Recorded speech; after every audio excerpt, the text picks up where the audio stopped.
Today we are on Unit 4, Lesson 2, and we are going to be working with basic identities. So this is kind of day 2 of working with verifying identities using basic definitions of trig functions and using Pythagorean identities. So let's go ahead here and let's look at verifying this here identity here. So as we're looking at this one here, it says here that tangent of theta plus the cotangent of theta is equal to secant theta times the cosecant theta. Remember, you only work on one side at a time. So I'm going to start here and I'm going to work on the left-hand side here first. So I'm going to indicate that I'm working on the left-hand side. That LHS stands for left-hand side. I'm going to change everything in here to sines and cosines. So tangent is sine theta over cosine theta, and cotangent is cosine theta over sine theta. And so I'm going to keep working down here. So now I notice I've got two fractions, so in order for me to add them together, I need a common denominator. So the common denominator is going to have to be sine theta cosine theta. So I'm going to multiply, actually I'll rewrite this in this next step here. I'm just going to rewrite what I wrote up here above, and then I'm going to get a common denominator with this new one. So common denominator is going to be sine theta cosine theta, so I have to multiply this by sine theta, and this by sine theta, and I have to multiply this by cosine theta, and this one by cosine theta. All right. So now I can put it all together because now we've got a common denominator. It's sine theta cosine theta. And so the numerator there, sine theta times sine theta is sine squared theta. Cosine theta times cosine theta is cosine squared theta. And so now I'm just remembering that we have an identity that says sine squared plus cosine squared there is 1. So I can replace the numerator there with 1 over sine theta times cosine theta. All right, so I'm going to remind you of what we're trying to get to. So secant theta is the same thing as 1 over cosine theta, and cosecant is 1 over sine theta. Look down to what we have down there. It's very, very close to that, but we have to make it look like that. So I'm going to start to pull this thing here apart. I'm going to say this is 1 over sine theta times 1 over cosine theta. See how I put 1 over sine theta and then I did 1 over cosine theta, because if you multiply your numerators and you multiply your denominators there again, you're going to get 1 over sine theta times cosine theta. All right. It almost looks like exactly what I have at the top, except it's reversed. So I'm going to switch the order. I'm going to say 1 over cosine theta times 1 over sine theta. And then 1 over cosine theta is secant theta. And 1 over sine is cosecant theta. So that matches what I have up there at the top. So it equals the right-hand side. And so I'm going to put a check mark there. All right, so let's go to our next example there. So this one here, we're going to verify this identity here. So again, I'm going to work on the left-hand side. So what I'm going to do here, since I'm looking over on the left-hand side, it's two separate terms there with an addition sign between them. So I'm going to pull apart. I've got sine theta plus cosine theta all over the common denominator. I'm going to pull that apart as two separate fractions instead. So I'm going to say sine theta over sine theta cosine theta plus cosine theta over the common denominator of sine theta cosine theta. Now, as I'm looking at this, kind of looking over there on the right hand side, you've got two terms over there, and what are there? They're 1 over cosine theta plus 1 over sine theta, because that's what secant is 1 over cosine and cosecant is 1 over sine. So two separate terms here. So something must cross out on this next step here. So as I'm looking at that, do you see how the signs over there on the left hand side there can cross out? So then we end up here with 1 over cosine theta plus, and see how on the second term there the cosines cross out, so we get 1 over sine theta. And then what is 1 over cosine? That's secant theta. What is 1 over sine theta? That's cosecant theta. So I didn't write this step in here, but this is what happened in here. If you want to add this one in there, you can surely do it. So these cross out, and we get 1 over cosine plus 1 over sine. So then this equals the right-hand side, and there we have it. All right, let's try another verifying identity here. So again, I'm going to work on the left-hand side. So this one here, I could change things into sines and cosines, and I might do that, but I might not do that right away. So as I'm looking at this one here, I'm thinking, oh, the two terms there have a GCF there, and they have a tangent squared in common. So I'm going to pull that out. Now you might have chosen to change everything into sines and cosines, but I'm just seeing that it has a GCF there. So if I take that out, all right.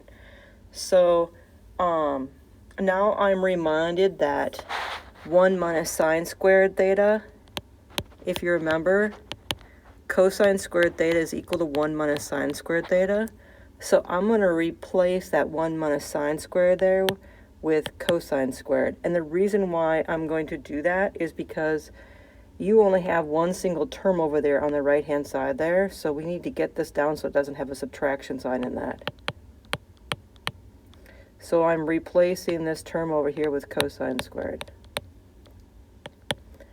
Now I'm going to go ahead and I'm going to change that tangent squared into sine squared theta over cosine squared theta.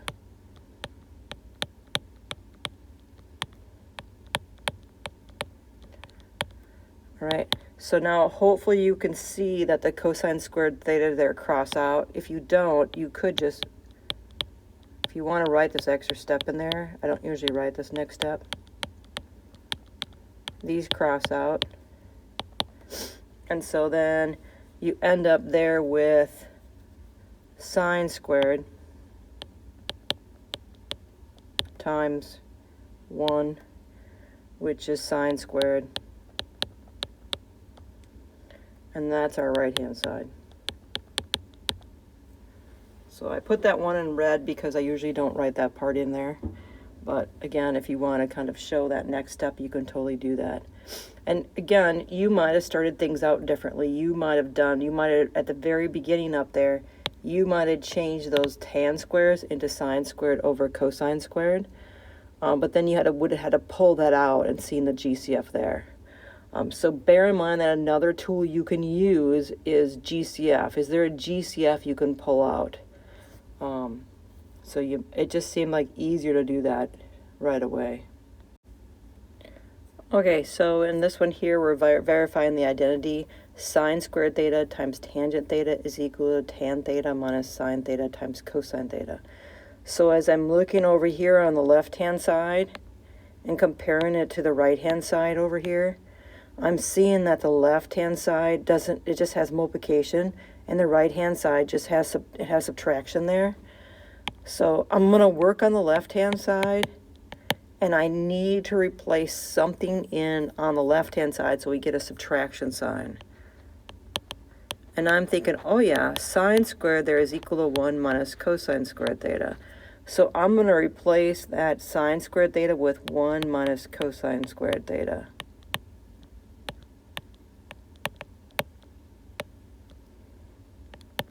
All right, so again, I'm keeping in mind what's on the right-hand side. So next thing I'm going to do is I'm going to use the distributive property. I'm going to distribute the tan through. So when I do that, 1 times tangent theta is tangent theta. And then I've got cosine squared theta times the tangent theta. As I'm looking there at the second part over there of our right-hand side there, I can see that this part over here does not have a tangent in it. So I'm going to rewrite that tangent there as sine over cosine.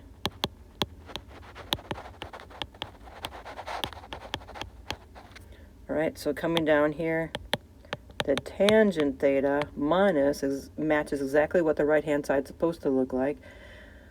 But the tangent there is not in there. So I'm going to rewrite the tangent as sine over cosine.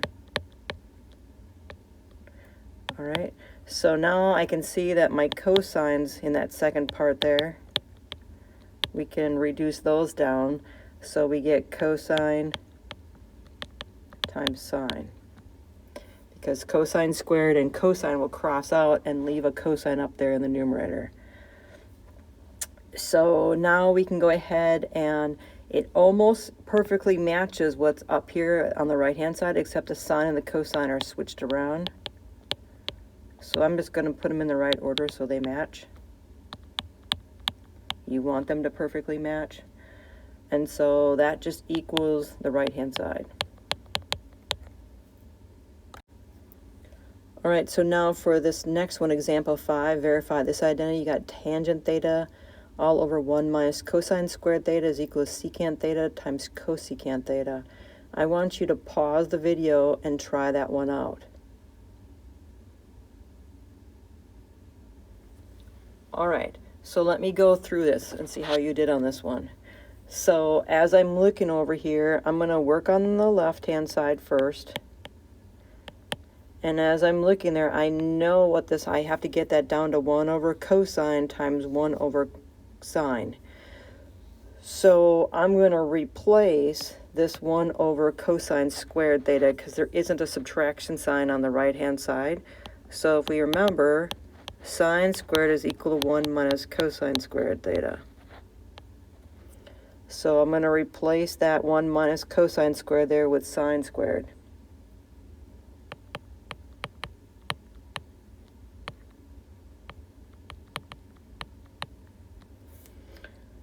All right, so again, looking on the right-hand side there isn't a tangent in there, so I'm going to replace the tangent there with sine over cosine because the tangent is equal to sine theta over cosine theta.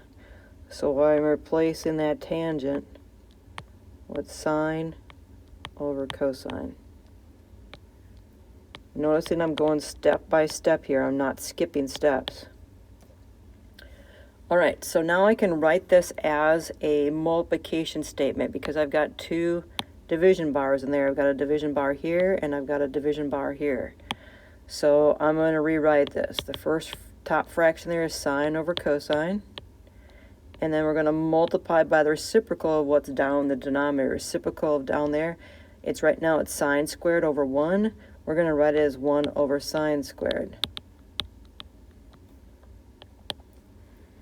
All right, so now we can simplify this. The sine theta over the sine squared theta, they cross out, and we get 1 over cosine times 1 over sine.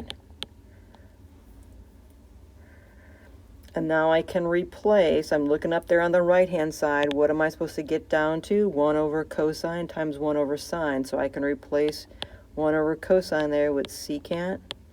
It's got to match exactly what's up there times cosecant. Does that match what's up there? Yes, it's now equal to the right-hand side. So we can check that off. It's perfectly matched.